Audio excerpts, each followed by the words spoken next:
सो hi guys, नमस्ते and welcome back to the channel. I hope आप सब अच्छे हो गए, अच्छे से पढ़ाई कर रहे होगे। तो आज की जो वीडियो होने वाली है वो एसबीआई क्लर्क स्ट्रैटेजी के ऊपर होने वाली है कि मैं क्या क्या फॉलो कर रही हूँ। एंड जो भी बिगनर्स हैं, मतलब मैं तो लास्ट ईयर से प्रिपेयर कर रही हूँ, तो जो भी बिगनर्स हैं उन्हें क्या पढ़ाई करनी चाहिए, तो उसके ऊपर मैं वीडियो बनाने वाली हूँ। तो सबसे पहले हम इंग्लिश के बारे में बात कर लेते हैं।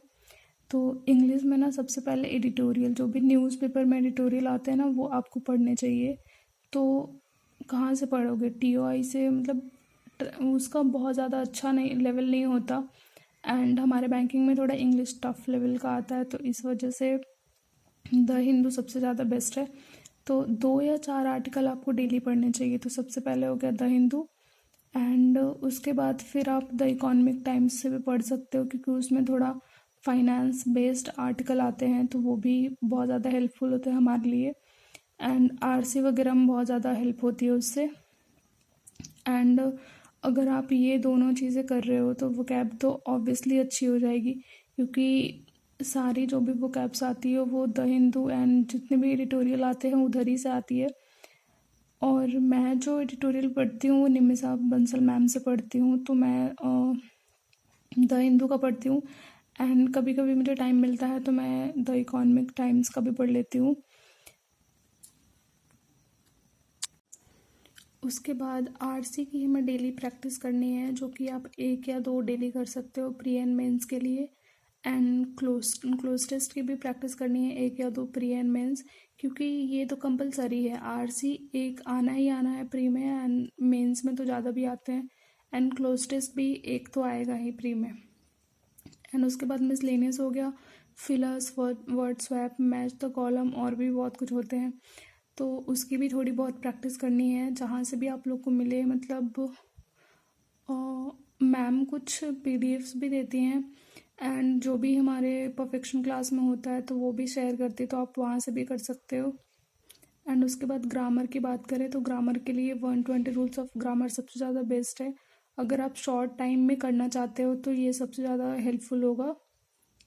एंड अगर आप बेसिक से पढ़ना चाहते हो तो उसमें थोड़ा टाइम ज़्यादा लगेगा, बट आप वो भी पढ़ सकते हो। And 120 rules of grammar YT पे भी अवेलेबल है मैम की, जो भी वीडियोस आती हैं जो भी उनके चैनल पे, उस पर। एंड उसके बाद 120 रूल्स ऑफ ग्रामर का बुक भी है, तो मेरे पास तो बुक है, तो मैं उसी से पढ़ लेती हूँ जब भी मुझे टाइम मिलता है या मुझे लगता है कि हाँ मुझे पढ़ना चाहिए, तो एरर यहाँ से हो जाएगा। एंड अगर आप मतलब ये सब चीज़ें एक जगह पे करना चाहते हो तो परफेक्शन क्लास सबसे ज़्यादा बेस्ट है, क्योंकि इसमें ना जो भी मैंने अभी तक बताया ना वो सारी चीज़ें इसी वाले क्लास में होती हैं। तो आप इधर से भी पढ़ सकते हो अगर आपके पास पेड है तो सब्सक्रिप्शन, तो ये सबसे ज़्यादा बेस्ट है।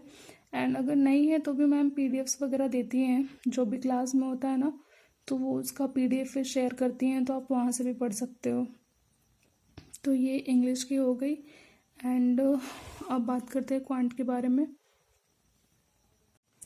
तो क्वांट में सबसे पहले स्पीड मैथ्स, तो सिंप्लीफिकेशन एंड अप्रोक्सीमेशन के आपको 25 to 30 या 20-30 आपको जितना भी पॉसिबल हो आपके हिसाब से उतना कर सकते हो। Missing number series and wrong number series के भी 20 to 25 डेली करना है, एंड क्वाड्रेटिक के भी 20 to 25 डेली करना है। एंड इसके लिए चेकलिस्ट भी मिलती है जो कि आशीष सर प्रोवाइड करते हैं, तो आप वहाँ से भी कर सकते हो। एंड उसके बाद अर्थमेटिक देख लेते हैं। तो अर्थमेटिक के टॉपिक जो भी चैप्टर वाइज होते हैं वो आपके मतलब सिलेबस कंप्लीट होना चाहिए। एंड अगर नहीं है तो सबसे पहले आपको सिलेबस कंप्लीट करना है, उसके बाद फिर चैप्टर वाइज रिवीजन करनी है। And daily mixed question of arithmetic practice करनी है। एंड ये सिर्फ प्री के लिए है।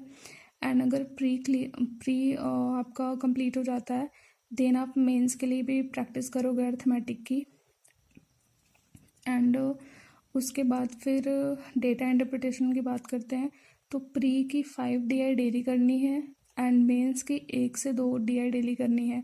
अगर आपसे सॉल्व हो रहे हैं तो सही बात है, अगर नहीं हो रहे तो आप वीडियोस को देख के करोगे। एंड सेम वही चीज़ है मेंस के लिए भी। मेंस तो अभी अभी मेरे से भी नहीं होते, मतलब थोड़े बहुत होते हैं जो थोड़े इजी होते हैं, बाकी जो थोड़े टफ होते हैं वो मेरे से भी नहीं होते, तो मैं भी वीडियोस देख के ही करती हूँ। तो ये हो गई। एंड फर्स्ट ऑफ ऑल मैं जो भी कुछ बता रही हूँ ना, मतलब मैं किसी भी टीचर का नाम ले रही हूँ, तो आप लोग ये मत समझना मैं किसी का प्रमोशन कर रही हूँ, ऐसा कुछ भी नहीं है। मैं जो भी पढ़ाई करती हूँ ना, मैं वो शेयर कर रही हूँ। जिनसे भी मैं पढ़ती हूँ उनसे, उनके बारे में मैं बता रही हूँ आप लोग को। ऐसा कुछ भी नहीं है कि मैं किसी का प्रमोशन कर रही हूँ या समथिंग, कुछ भी नहीं है ऐसा।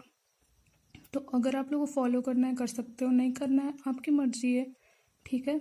एंड उसके बाद फिर रीजनिंग के बारे में बात करते हैं। तो रीजनिंग के लिए पज़ल बहुत ज़्यादा इम्पॉर्टेंट है, क्योंकि बहुत ज़्यादा,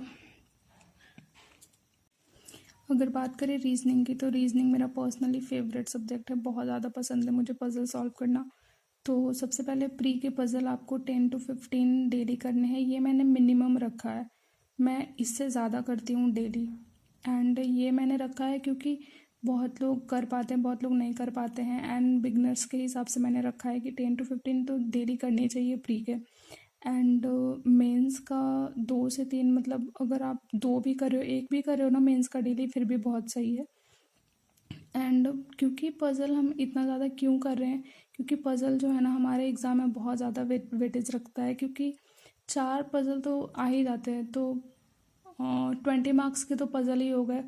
एंड बाकी 15 मार्क्स के मिसलेनियस आते हैं। तो हम मिसलेनियस भी करेंगे, बट हमें पज़ल पे ज़्यादा फोकस करना है, क्योंकि 20 मार्क्स उधर से हमें मिलने वाले हैं, तो इसलिए। एंड उसके बाद फिर मिसलेनियस का जो टॉपिक है, टॉपिक वाइज जो भी मतलब है, आपको प्रैक्टिस करने हैं डेली। जो भी होते हैं, कोडिंग डिकोडिंग हो गया, ब्लड रिलेशन हो गया, और इनइक्वालिटी हो गया, एंड अल्फ़ान्यूमेरिक सीरीज़ हो गया। ये सब चीज़ें जो भी मिसलेनियस में आती हैं वो भी प्रैक्टिस करनी है। एंड इसकी भी चेकलिस्ट मिलती है, जो कि अंकुश लांबा सर देते हैं। तो अगर आप चाहो तो उधर से भी कर सकते हो। एंड या फिर अगर आपके पास कोई सोर्सेज है तो आप वहाँ से भी कर सकते हो। एंड उसके बाद फिर करंट अफेयर्स के बारे में बात करें, तो करंट अफेयर्स मैं डेली करती हूँ।